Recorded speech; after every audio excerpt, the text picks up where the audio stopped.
So this morning we're in the final stretch of our series, Let Justice Roll, as we look at the book of Amos. And this morning we are in week 4. It was a Thursday morning, and Muiponi, who was a domestic worker, was not going to work that day because it was her day off. In the 50s, most maids got Thursday as a day off. But this particular Thursday, Muiponi woke up very early in the morning, and she was getting ready to leave home, just like she would on any other day that she was working for Mrs. Pritchard. On this particular Thursday, she was going to meet her friend in Tsiki, and they were going to a women's gathering in Pretoria. They'd been planning this gathering, this meeting of women for many months now, and so they were excited, encouraged at what would happen, yet also scared because it wasn't too safe for them. Now, at the time in the 50s, the government had instituted a law that large groups could not gather. And so Nziki and Muipuni went together, and there were other groups of ladies who were going in 2s and 3s. So from Soweto, they got off at Bosman Station, and they made their way via bus to the union buildings, where they met 20,000 other women from all over South Africa. Women from every culture and every ethnicity. Now, these women gathered at the union buildings to talk to the then Prime Minister, Mr. J.G. Stradom. They wanted to give him a petition. But J.G. Stradom didn't want to meet up with a group of ladies of mixed race, so he intentionally didn't show up for work that day. But this didn't perturb the ladies. They left their petition with his secretary. This is what the petition said. We, the women of South Africa, have come here today. We African women know too well the effect of this law upon our homes and our children. We who are not African women know how our sisters suffer. For to us, an insult to African women is an insult to all women. We shall not rest until we have won for our children the fundamental rights of freedom, justice, and security. Now, this petition was dealing with the then pass laws which had already been enacted upon black men to carry passes, or, if you would say, travel documents. And now the government wanted black women to also now carry these travel documents. Mind you, though the homelands, those of you who come from the homelands, let's use Transkei, was part of South Africa, if you traveled or you moved from Transkei to Soweto, you needed to have a document to prove that you were legally in Soweto. And so the government wanted women to also have such a document, just like their husbands already had. And so when these women went to Pretoria, they were protesting against these new pass laws. And what they wanted was justice and freedom for their children. And so they delivered this petition to the secretary. Then they stood outside the union buildings for half an hour in silence. Then they broke into a chant. Watinta bafazi Stradom, watinta bafazi. Watinta bafazi, watinta mbogoto, uzofa. Many of us would know that chant, right?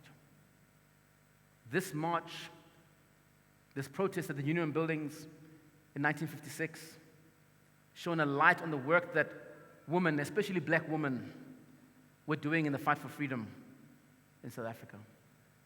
If you read the history books, obviously, you'll come across the names of Lillian Ngoyi, Helen Joseph, Rahimia Musa, Sophia Williams-de Bruyn, and Albertina Sisulu. However, this march represented the fight for justice for all women in this country. And that chant, Watinta Bafazi, Watinta Mbogoto, came to epitomize the struggle for freedom and justice for all, including men in this nation. Though only 20,000 women went to Pretoria, it was just a fraction of what many desired to do, what many were thinking. And so these 20,000 women represented women who were raising their children alone because of the migrant labor system that didn't permit men to live with their families in the cities. These women represented those women who had to look after farms and homesteads all by themselves because their husbands had to go to the mines to find work. It represented women who had to say goodbye to family members who went to exile, never to be seen again. That chant also speaks of the strength of women who had to raise their children alone because their father stepped out one day. He said he was going to buy a pack of cigarettes, but he never came back. All in all, when these women went to Pretoria to protest, it was for three things. It was about protecting the home, ensuring that children and the less fortunate would have a better life. It was about justice. Maybe you didn't know this, but women are resilient. And even this morning, we could go around the room and hear countless stories of what some of your mothers have done, what they've sacrificed for you to be here. We live in a time, and I'm sure many of you have said this, that if only women were in charge, things would be right? And so when things go wrong, when things go awry, we tend to blame men. Because men have power, and men are in charge, and men mess things up. Even as we read the book of Amos, the blame is put squarely on King Jeroboam and Amaziah. The guys who were taking the nation down the drain. And so if guys mess up, clearly we should put women in power so that they reverse the negative that's happening in society. Because we believe that when women are in power or in places where they can influence power, there'll be fairness and empathy. Why do we believe that? Because we know that by nature, women have maternal instincts. And those instincts are to help, care, and nurture, not for looting or pillaging. Now, before a feminist gets a bit hectic with me, I'm not saying women are weak or they're just about caring, but God has made women in such a way that they, out of who they are, care. They have that caring gene. Only the most ardent and misguided feminist would deny that women have a natural inclination toward nurture and care. So if the above is true, that when women are engaged or are involved in something, there's empathy, that means we should be only voting in women to corridors of power, right?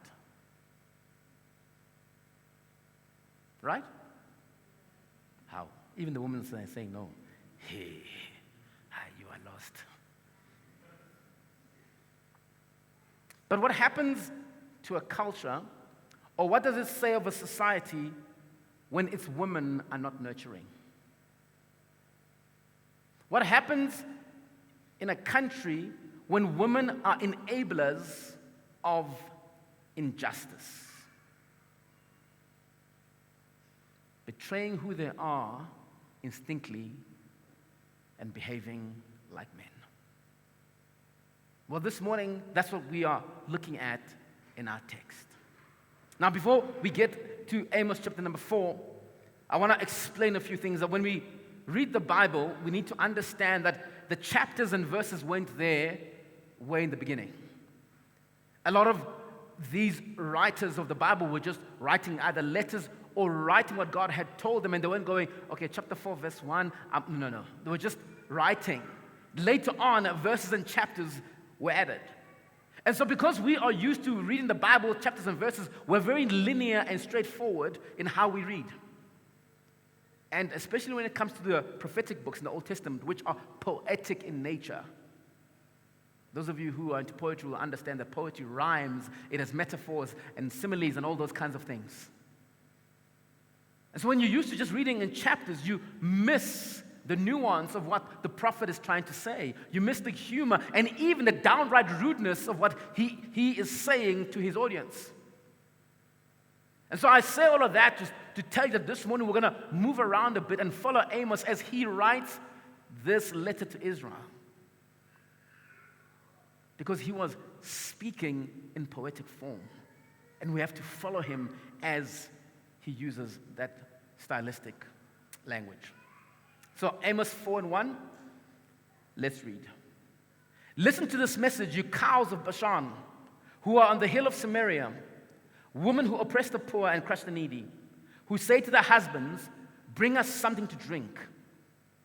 The Lord God has sworn by his holiness, look, the days are coming when you will be taken away with hooks, every last one of you with fish hooks. This is probably the most sarcastic part of the book of Amos. In verse 1, he uses a special metaphor, and we'll put up on the screen the special metaphor. That big word, that big bold word.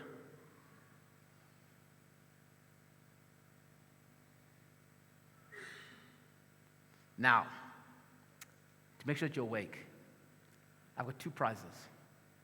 First prize, if you can pronounce that word, there's a prize for you. If you can explain what that word means, there's a prize for you. So, if the same person gets it, I guess you get 2 prizes. Someone want to give us a try? Leah. What? Okay. That's fair. Yes, it's good. Somebody else? What does it mean?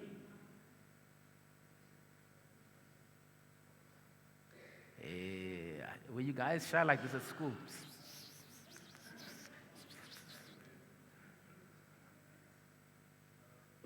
Not quite, no.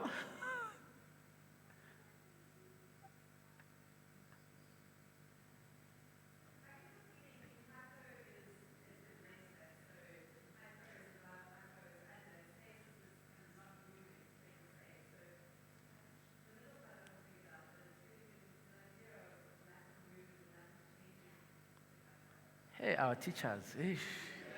She's a teacher. You're almost there. You're almost there. Let me be fair, because I know some of you are already on your phones. So the first person to see me after the service, after you've Googled it, the rest of you will get a prize. Is that okay? So let's leave it there, guys. A lot of you are just kind of Googling this word. Anyway, Amos uses this special metaphor. It is a metaphor. And he uses this metaphor, the one where he says, you cows of Bashan, to compare the wealthy woman in Samaria to the cows of Bashan. That's right. He's using salty language to drive home the point. On cursory reading, you might first be offended and like, Amos, why are you comparing women to cows? But secondly, why are you addressing women? I thought we agreed that the men were the problem, right? So why are you speaking to women? So what did the woman do so the prophet would specifically address them? Before we answer that, let's talk about the cows of Bashan. You see, he doesn't just describe them. He doesn't say, hey, woman, you're a cow. He says, cows of Bashan. Bashan was in the northeastern part of Israel and was famous for its fertile pasture land. And so it had wonderful rolling hills of pasture, and its timber was thick and heavy. And the cattle farmers in Bashan were known to raise fat and ferocious animals, especially cows. See, the kind of cows that came from Bashan, we would say in today's terms, are the private school kind of cows. Cows that are pampered beyond belief, and you'd only find their produce at Woolies. You know? Those kind of cows. Special cows. But Amos is playing with words. He calls the women who are in Samaria cows of Bashan. Because he's saying that the women in Samaria were so well cared for by their husbands that they had no need. They were pampered, they were fed, they were fat. But remember what I said about the cows of Bashan? They were fat and ferocious. But you see, this pampering that they received from their husbands only created an even greater desire or a greater appetite for more. Yes, you're looking after me, but I want more.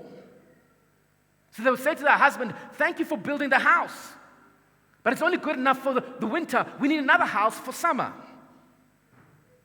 Oh, by the way, Naomi down the road has whitewashed her house. She's painted her house. So I want to put up ivory inlays in our lounge.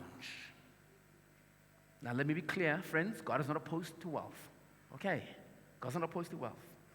The problem with the cows of Bashan, just like the ladies in Samaria, is that they did not know when to stop. You gave them a little, they wanted more. Let me put it in contemporary terms for some of you guys. It's like you buying your wife a pair of Louis Vuitton shoes. And then she says, thank you for the nice shoes, but they'll need a Hermes handbag to go along with that. And a Cartier watch just to match. And don't forget, we said we're going to Spain and Greece for the summer. Never satisfied. And the more you give, the more they want. And who were these women expecting to meet that need? They're men, of course.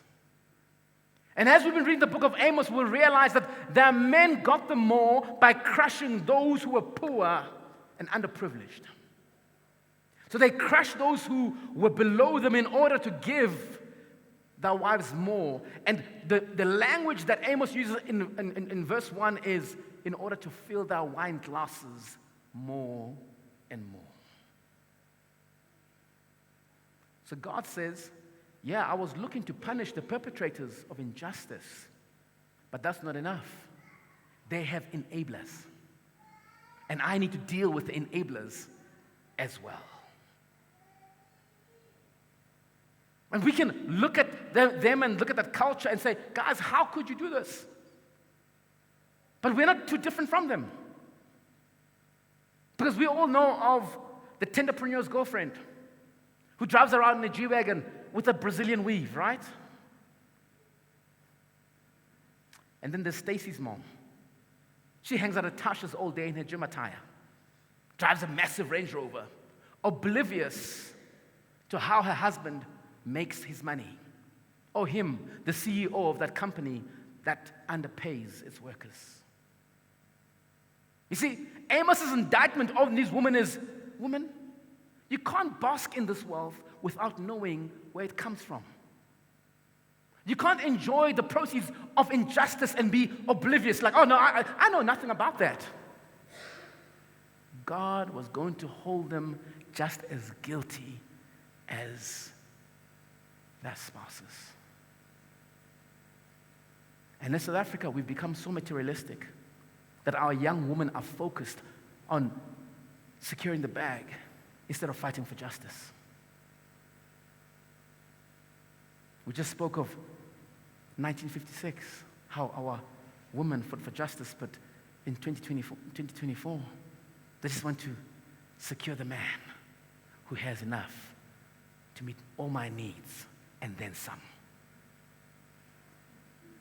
And so when men are living in a culture like that, in order to impress and acquire more and more women, they are happy to make fast money.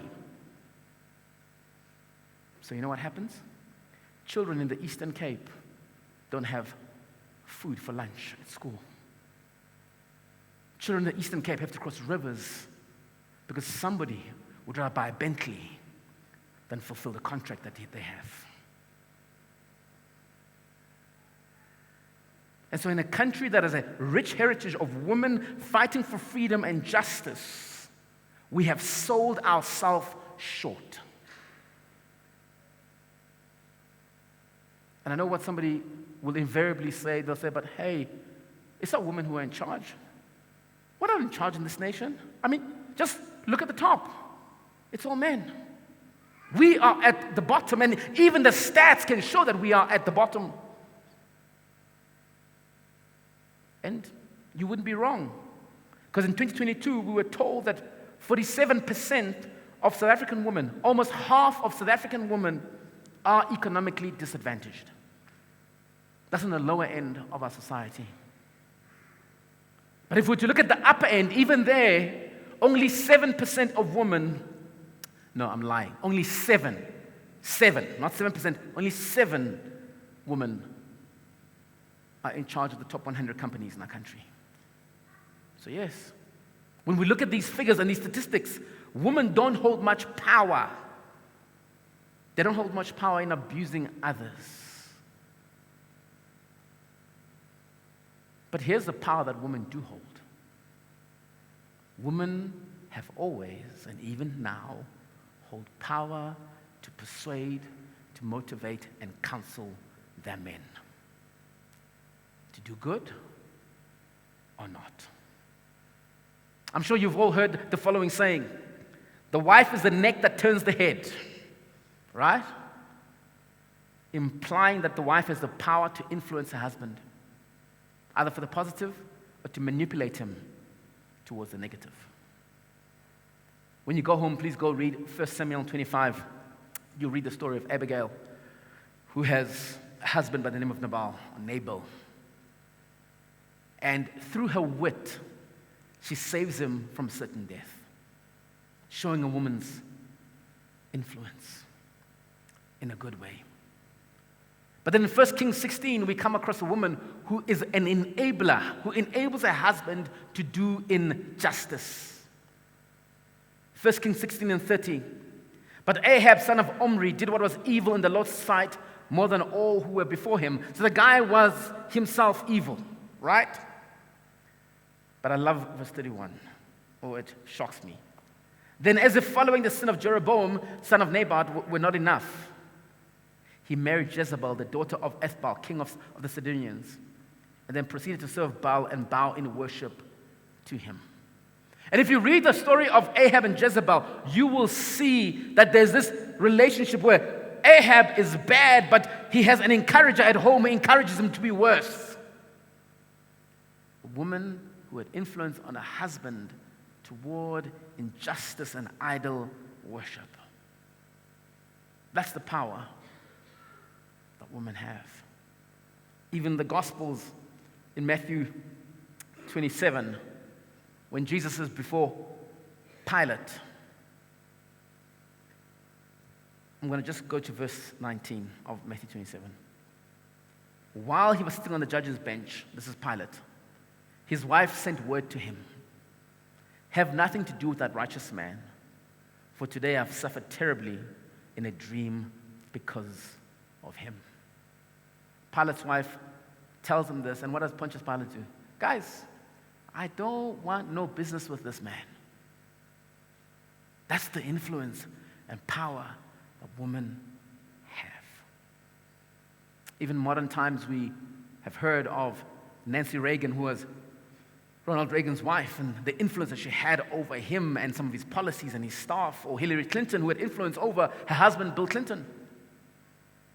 Closer to home, we have strong political icons like Winnie Mandela and Albertina Sisulu, who were indispensable supports to their husbands during the struggle. The ANC exists because of these women, because they kept the flame going. So we see that the men are the perpetrators, but the wives are willing encouragers so that they can benefit from the injustice. So then we arrive at a position where we need to ask the question, what must be done to the beneficiaries of injustice?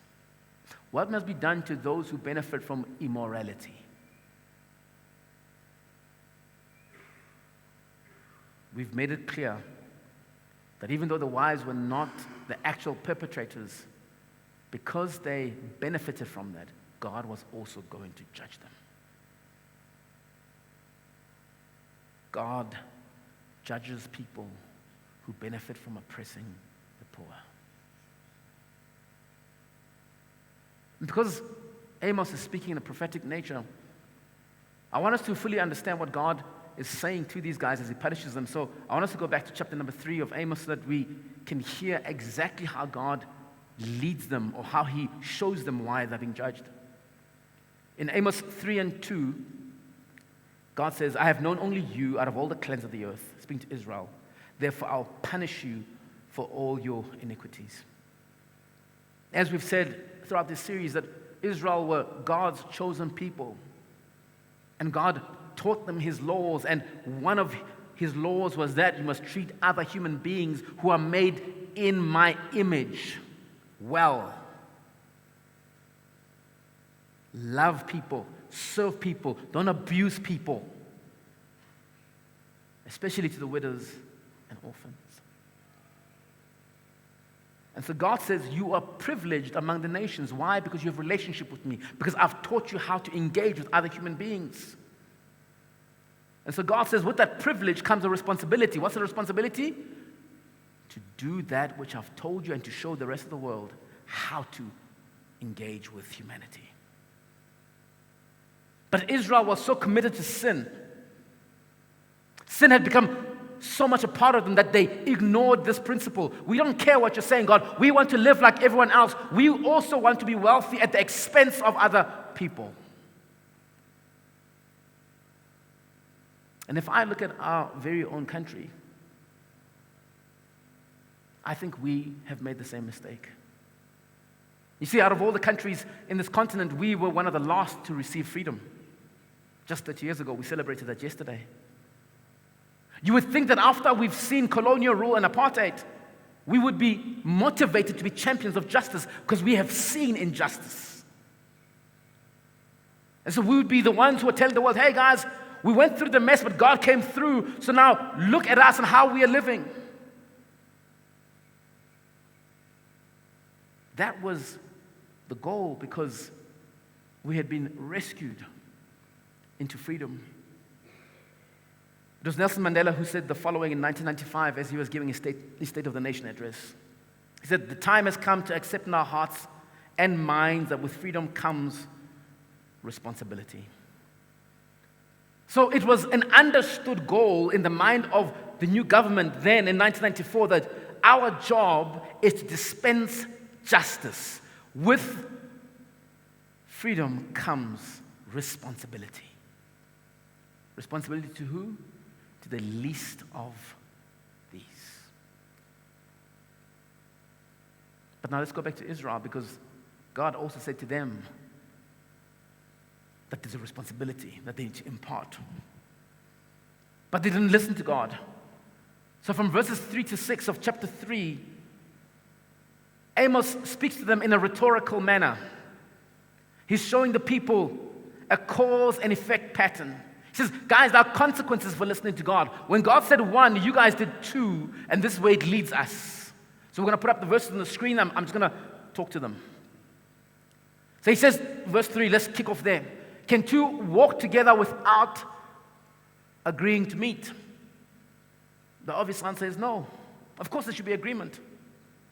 And so in verse 3, God is showing Israel that you guys strayed from me. We're walking together and you decide to walk away from me. So in verse 4, Amos likens God to a lion who's about to roar against Israel. And we would know a lion only roars when it has caught its prey. It doesn't roar from far away. It has the prey in its sights, so it roars.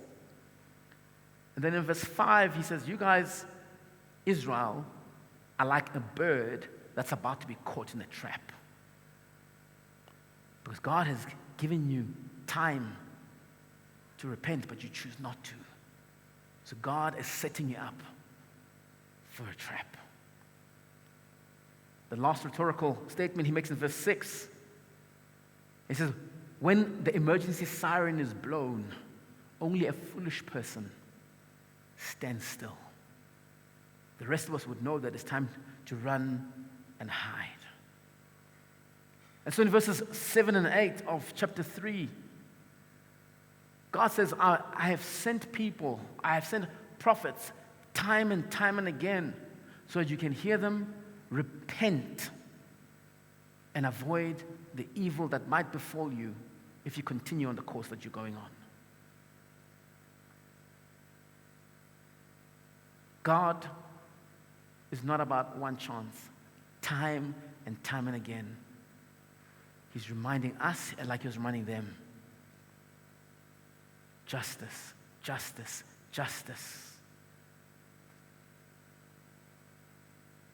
But Amos says, even when God was sending people out, Israel was slow to catch. They didn't understand that God is serious about this. When I look at our history, I look at our political prophets and I realize that even there, God gave them simple messages to remind us of justice. I recall the words of Chris Hani, who said, "What I fear is that the liberators emerge as elitists who drive around Mercedes-Benzes and use the resources of this country to live in palaces and to gather riches." That was a warning about injustice. And this was before we actually had freedom. He said, that's my concern. But we've been slow to catch. And how do we know that? Because 30 years after that was said, we remain the most unequal society in the world. And guess what? It's mostly women who are trapped in that lower level of society. So God says to Israel, in the midst of all this injustice, verse 14 of chapter number 3, I'll punish the altars of Bethel on the day I punish Israel for its crimes. The horns of the altar will be cut off and fall to the ground. And so God says, I will come down from heaven, and as you guys are worshiping right there in Bethel, I will destroy your temples. I will destroy your false worship. I will destroy everything that you put your trust in. You think this got you here?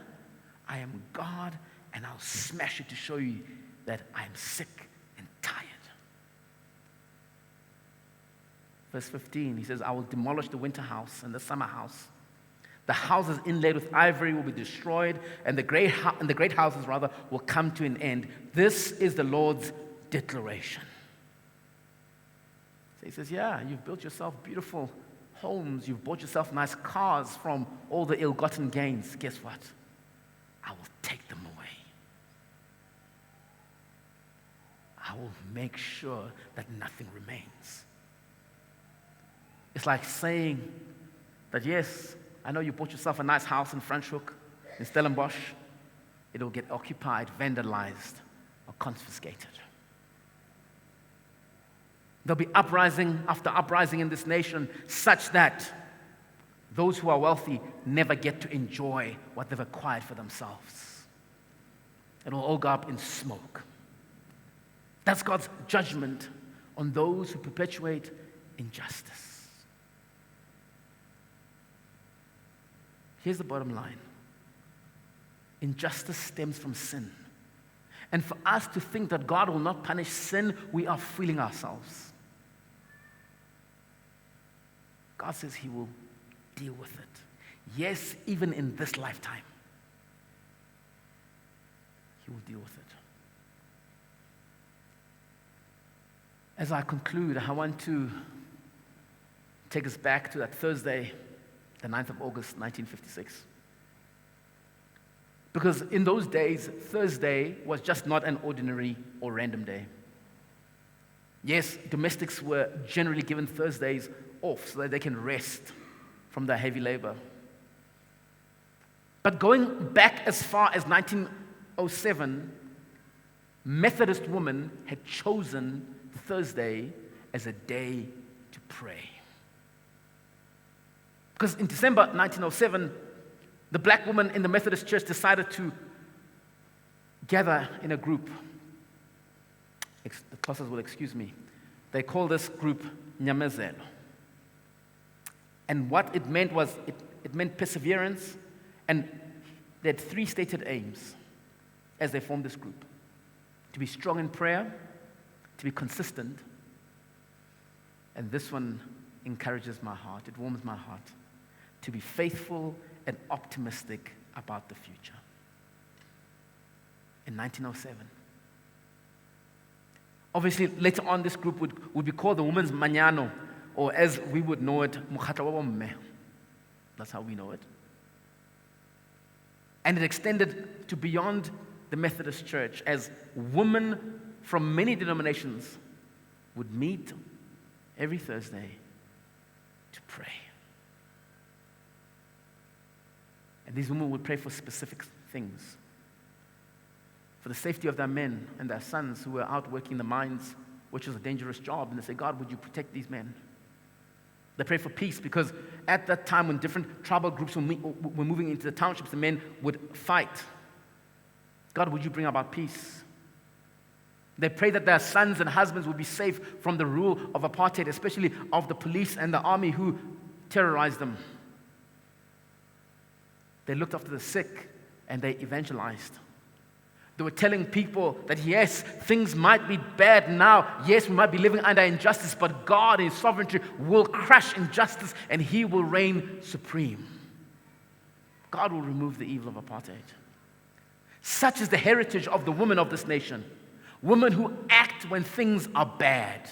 Women who go on their knees when things are bad.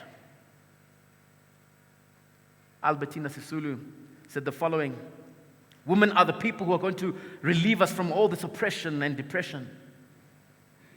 She was working in the political space when their men were dragged away into prison and many were killed. These women were working. But I want to pay particular focus to the women who are praying. Because when we pray, our eyes and our hearts are open to the plight of those who are less fortunate than us. When we pray, we can see the injustice that's around us. So we say, God, let your kingdom come on earth as it is in heaven. It is in prayer when both the perpetrator of injustice and one who's affected by injustice can meet God. God convicts the oppressor and He consoles the victim. This nation changed to a large degree because of our mothers and our grandmothers' prayers, being on their knees, that though things were dark, they stood and said, God, your word says, justice is our portion. Will justice reign? And in a time when women have given up on fighting for justice, where young girls are settling for a nice car and an iPhone, God is calling women back to nurturing. God is calling women back to godly influence. God is calling women back to being the conscience of society. The work of tending after this nation. To stop being enablers of injustice because of our appetite. If 20,000 women could meet at the height of apartheid, what more about now? When men are unwilling or cannot fight injustice, it is for the woman to say, "Watinta bafazi, watinta imbogodo." To take it upon themselves to no longer participate in injustice. Women have to respond to the call to dismantle the powers of unrighteousness, to change the environment and influence the men in their lives to do better.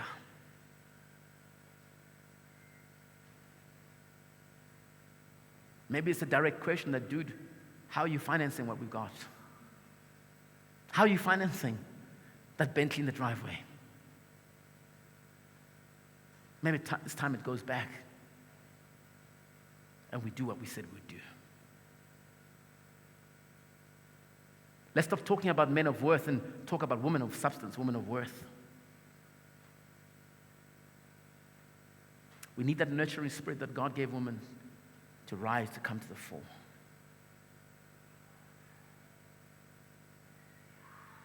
Just like prayer got us to where we are, it'll take prayer to dismantle the injustice that we see now.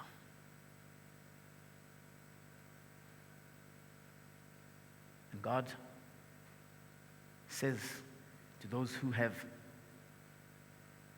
enabled injustice, maybe Thursday should go back to be a day of prayer. Not a day that we spend at Tasha's chilling or doing our nails, but a day when we're on our knees and cry out to God.